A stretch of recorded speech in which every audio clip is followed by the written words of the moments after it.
I think one of the least fun parts of building a car is when you're at the stage where it has to keep coming back apart to make changes to things. And that's exactly where we are with the Turbo LS Fiero. I'm going to have to drop this cradle at least 2 or 3 more times, which I'm not really looking forward to. But it does mean that we are just getting that much closer to actually firing this thing off, which I am actually excited about. And to top that off, we had a bunch of parts show up while we were down in Florida. So most of this is all brake parts, I believe. Pads, new rotors somewhere around here. This is the Mazir expansion tank, new slave cylinder for the clutch, some 1/4-inch push locks for the vacuum lines. Finally got the timing cover that we need for this. Cam sensor. Here is the wiring harness. And to go with the wiring harness, because this just has that like convoluted tubing, I ordered a bunch of, like, you can't really see it, but this is a bunch of braided loom right there. Just to, you know, go through, make it look a little bit nicer. This should be the 3-inch exhaust for the downpipe and the Walbro fuel pump. Just gonna put it in the stock tank. Yeah, here's some of the bigger loom. And then we got this heat shield for fuel lines. For the fuel lines, it's going to be running close to the exhaust. This is the exhaust for the wastegate dump. Chassis paint, paint for the transmission. And up here's the rest of the brake stuff, calipers, things like that. And here's the alternator. And the clutch showed up too. I'll go over that in the video where we put that in. So what I think I need to do today, I guess I don't need to, but I want to, just to make things a little bit easier, is probably, I would like to find a way to make like a rack or something so that when I lift the car up, I can slide the rack underneath it. It's on casters. I can lower the car onto the rack a little bit, unbolt the subframe, and then lift the car off, and I'll be able to move the subframe around a lot easier. That's what I would like to do. So first I got to go find some steel.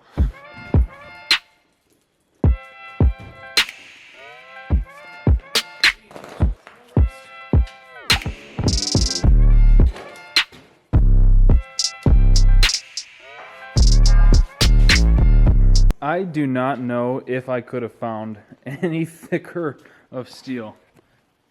This stuff is all of 1/4-inch. I'd like to have found more of that stuff, but that was the only one I could find. So we got these big boys. My goodness. I'll probably use, well, I don't know. I'll probably use this for the base and the legs, I guess, and then I'll use that for the top. But before we start just hacking that steel up, what do we need to do?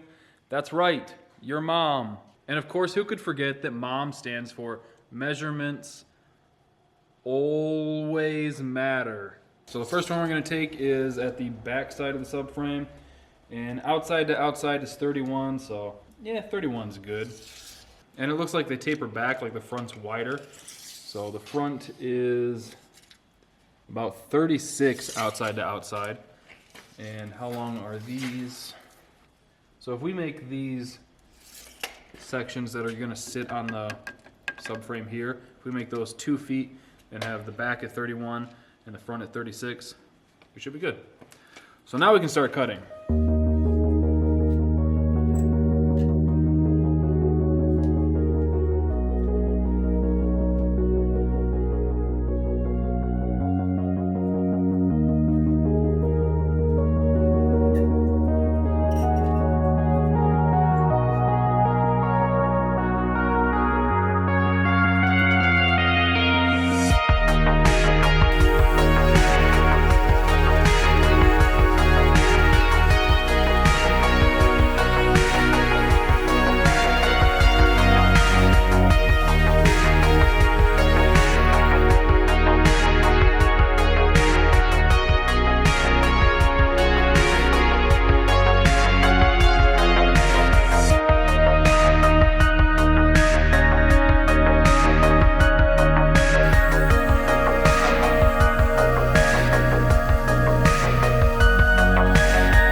about what our top frame is going to look like. You can see how much of an angle it's on.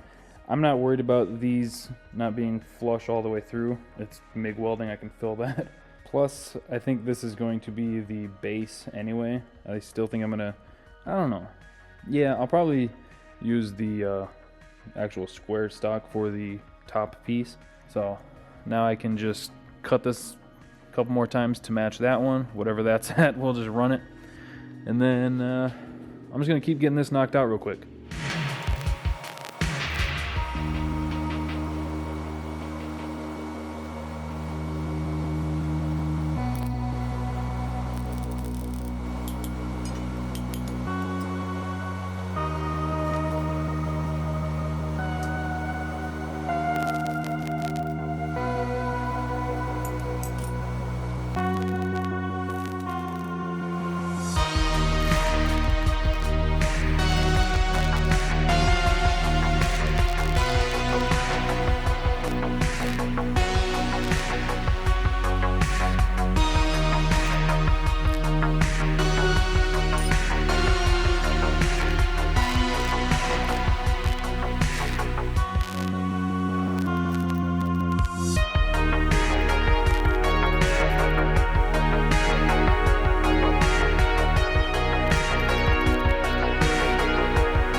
I put new batteries in my welding helmet and I could see what I was doing. Things went pretty smoothly. And it looks like this should work pretty well too. I am going to have to, I don't know if you guys can see it all, I am going to have to pull this off when I drop it down, which that's not a big deal anyway, it's just two of those V-band clamps. But yeah, now all I gotta do is cut the legs, weld it all together, get some casters for it, and I think we're pretty well set.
Got the rack pretty much all welded up. The only thing left to do is get the casters on it, so I got to go grab those real quick, and I'm probably just gonna weld those on, and then we'll flip it over and see how well it works.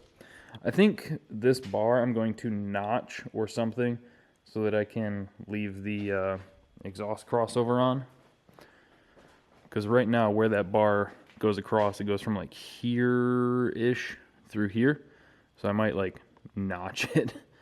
But either way, I gotta go get the casters, so I'm gonna run to the hardware store real quick. Alright, just got back from the hardware store, and these are the only casters, or well, not the only, but these were the beefiest casters they had, and I didn't feel like running like another 40 minutes out of my way to go to a different hardware store, so I bought all 6 that they had in stock. Oh man, these little guys are going to be screaming for their lives, because each one of these is only rated for 90 pounds, which is like a total of 550 pounds, give or take. And this rack itself probably weighs 100 pounds. Like, it's beefy. So they are definitely going to be overloaded, but I'm still just going to get them zipped on real quick.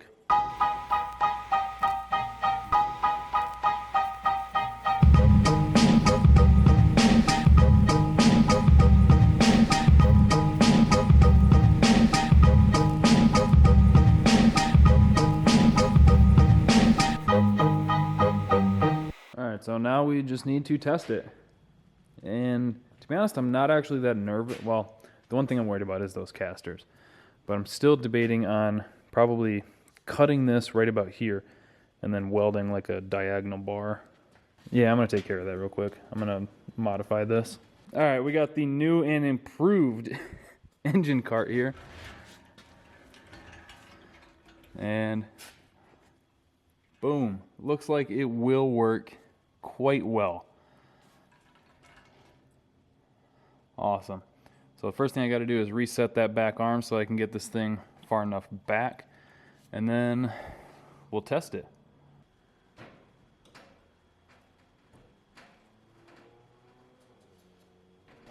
All right, so right now it's holding up the whole weight of the back of the car.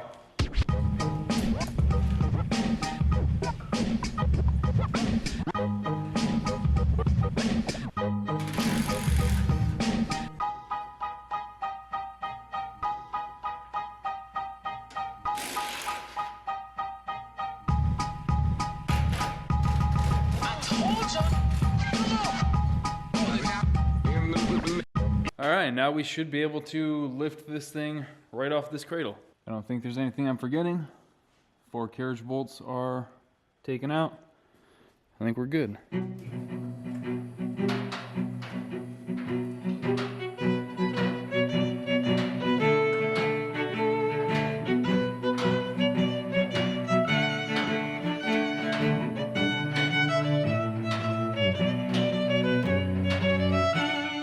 Okay, it's working.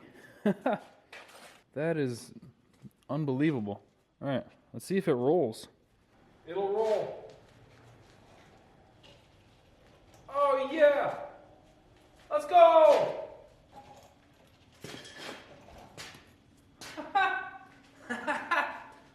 Woo!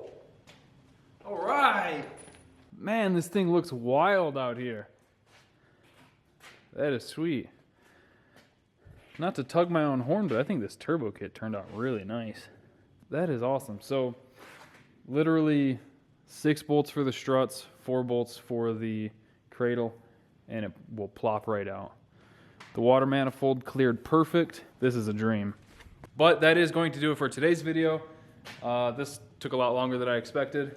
So in tomorrow's video, we will probably get the engine and trans off the cradle and start cleaning this and reinforce some of it. Because like these link mounts are crunchy.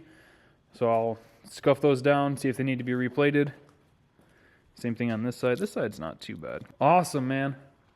I am so happy about how this turned out. And then we also need to power wash the transmission and the whole subframe and everything because it is dirty, and get this bad boy painted up too. So like I said, that's going to do it for today's video. Hope you guys enjoyed it. Thank you for watching. Thank you for subscribing and clicking that bell. I'll see you next time.